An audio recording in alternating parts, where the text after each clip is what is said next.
Estábamos con Marta Chávez, que es congresista por Fuerza 2011, y Johnny Lescano, congresista por Acción Popular, Frente Amplio se llama, ¿no? Así se llama.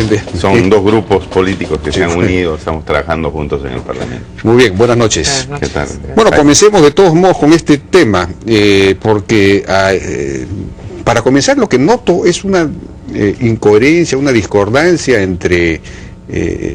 una falta de coordinación entre Keiko Fujimori o los hermanos y Alberto Fujimori, ¿no? Porque ayer Keiko salió fuerte a decir además que esto era una leguleyada, que se vio obligase a su padre a firmar, que esto no era necesario, mostró un artículo de una ley o de un reglamento que efectivamente no era necesario, haciendo parecer la actitud del gobierno como una especie de arbitrariedad, en fin.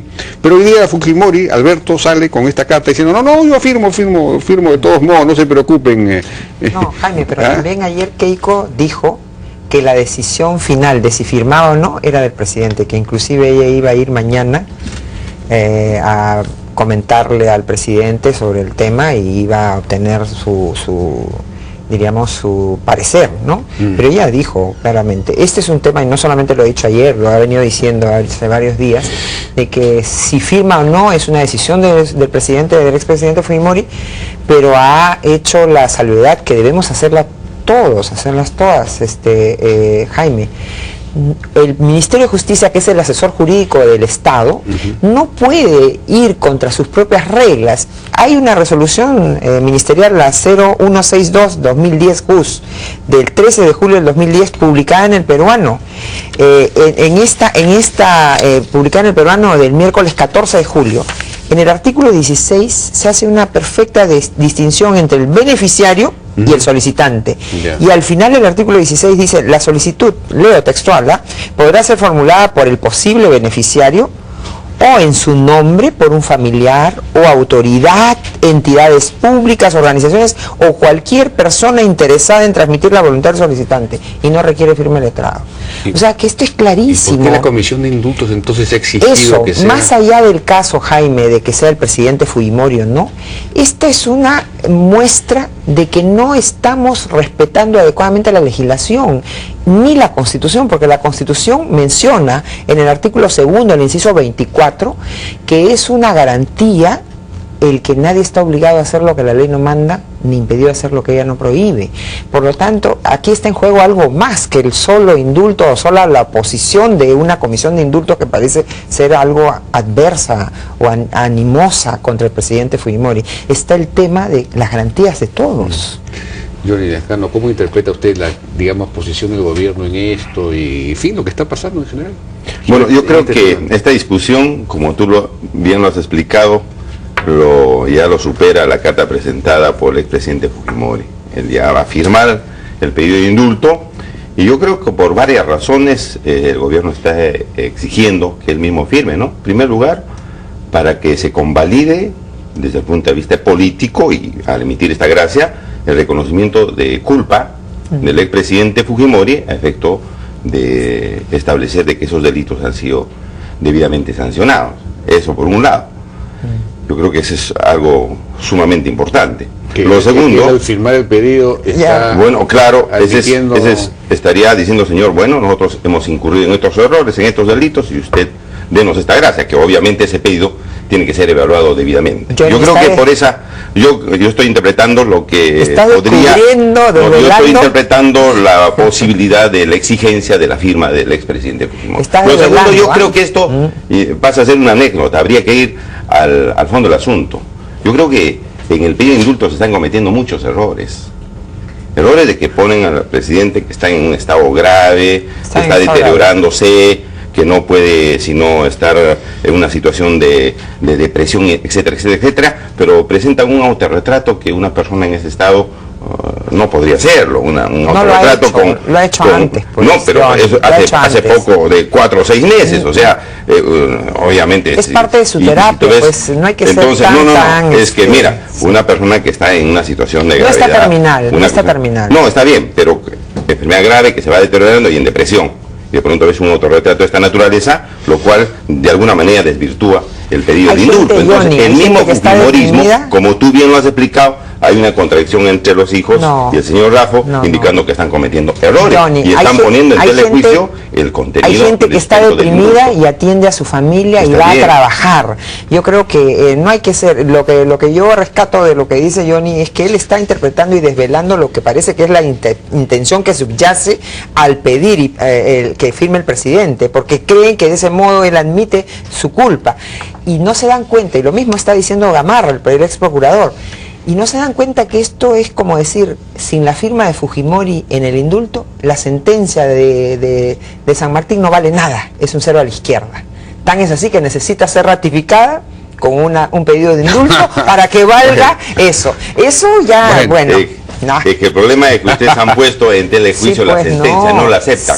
No la aceptan, entonces dirán, si no la aceptan, ¿para qué piden indulto? Johnny, y el indulto tenemos un derecho constitucional, tenemos un derecho constitucional, artículo 139 de la Constitución, a discutir y a criticar las sentencias judiciales, y más aún si somos abogados. Pero Marta, firmar el pedido de indulto supone reconocer el delito. De alguna manera por eso supone. Es que él no quería firmar. Por eso es que yo siempre me he opuesto, porque yo he pensado que el presidente Fujimori, como toda persona inocente, no requiere indulto ni perdón, porque el indulto y el perdón y la amnistía son para personas culpables, pero él requiere un juicio justo. Pero estoy viendo que no podría no alcanzarle la vida para conseguir ese juicio justo. Entonces su familia y él mismo han determinado que para evitar que la prisión siga deteriorando y de una manera ya irrecuperable su salud, van a ir por ese lado, como una medida de emergencia para conseguir, pero el presidente Fujimori ha dicho que no va a cejar, en todos los mecanismos necesarios para conseguir una sentencia justa. Pero de repente más lógica era la posición de Lourdes Flores, entonces, que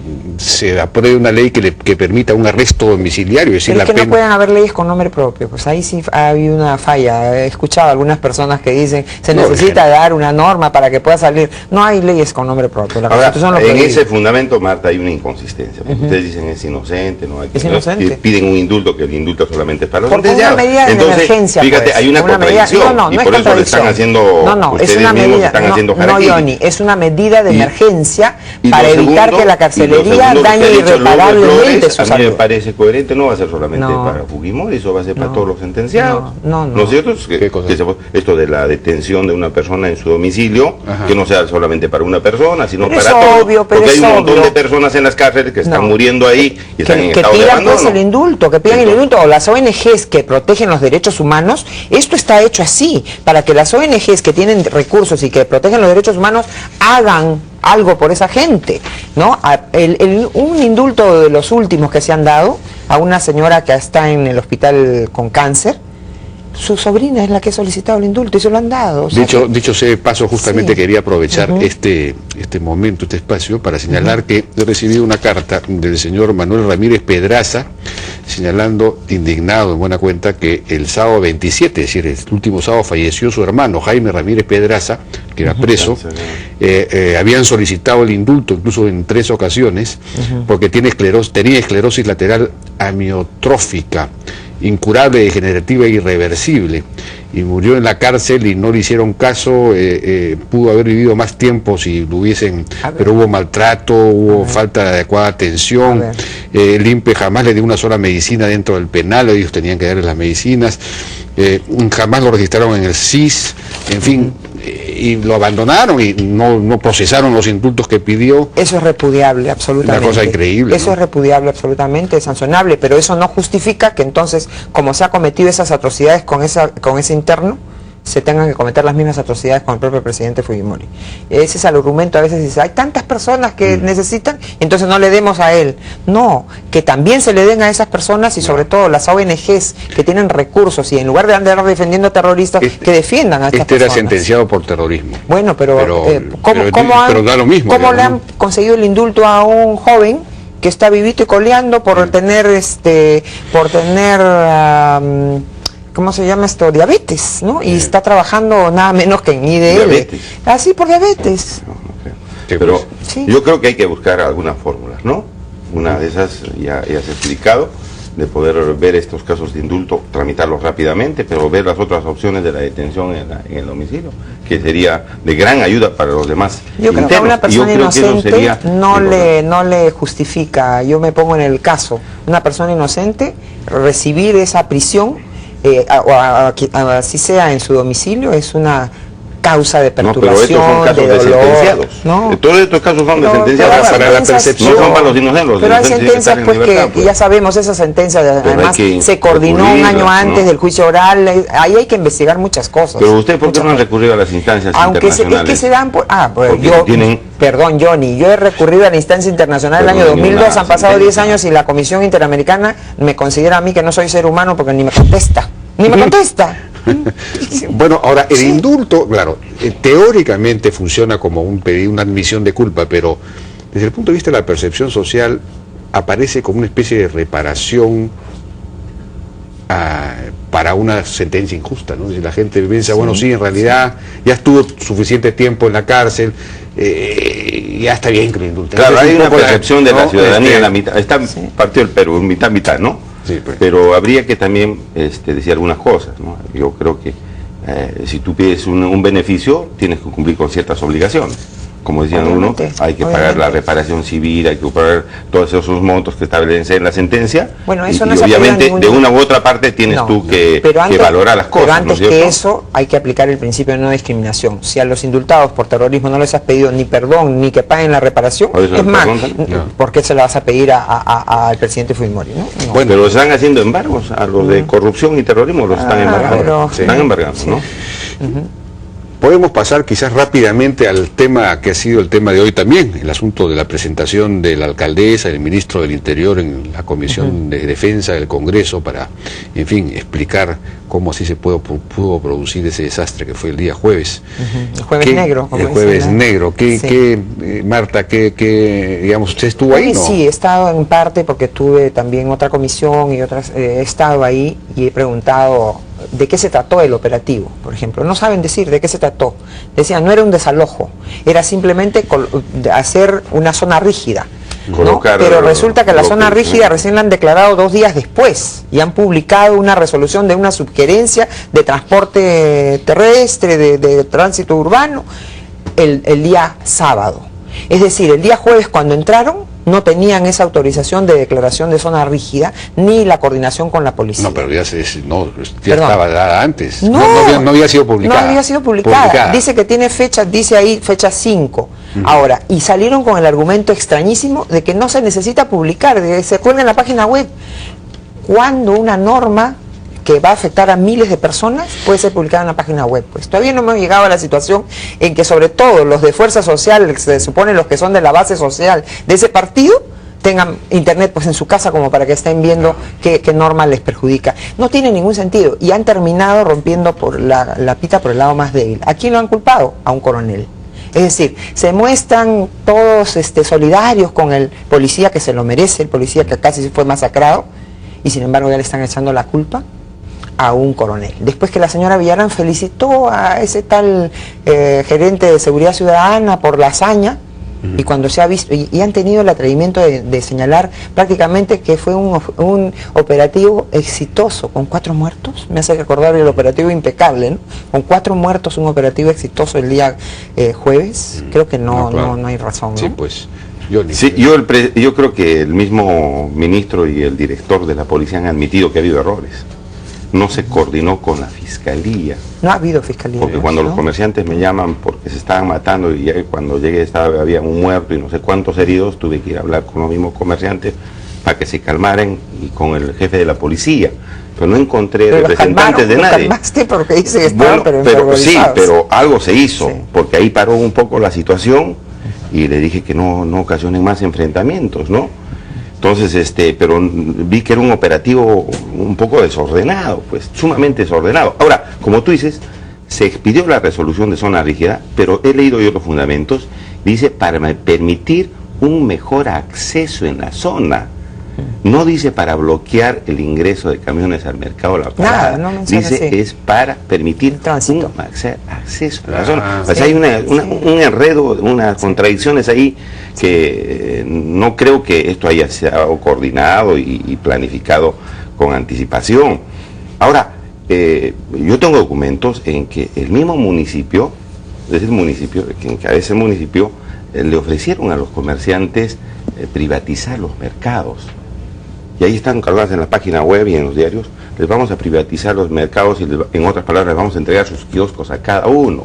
Y de pronto que vean que los van a sacar violentamente, haciendo maltratar a la policía, que la policía necesita un buen respaldo y ganar la autoridad. Entonces hay una serie de cosas que no han funcionado y creo que lo fundamental, no ha habido diálogo, porque hubiera habido diálogo suficiente nosotros lo hemos pedido varias veces. No ha habido el diálogo y creo que eso ha sido el punto, el quid del asunto que ha permitido todo este tipo de violencia. Nada justifica ese vandalismo tan extremo que a mí me hizo recordar hace décadas con el tema del sexto. Yo volví a revivir esas atrocidades, ver a esos animales que son expuestos, esos animales son para empujar a multitudes que son pacíficas, ¿no? Pero los animales, el policía que pero también, porque implica, pero que es que también, yo digo, al policía, por supuesto, toda la solidaridad, pero tú tampoco puedes poner animales que no se pueden defender solos, que están ahí controlados y que son objeto de esta atrocidad de ser macheteados, porque la yegua esa le ha sido cercenada a su patita con un machetazo.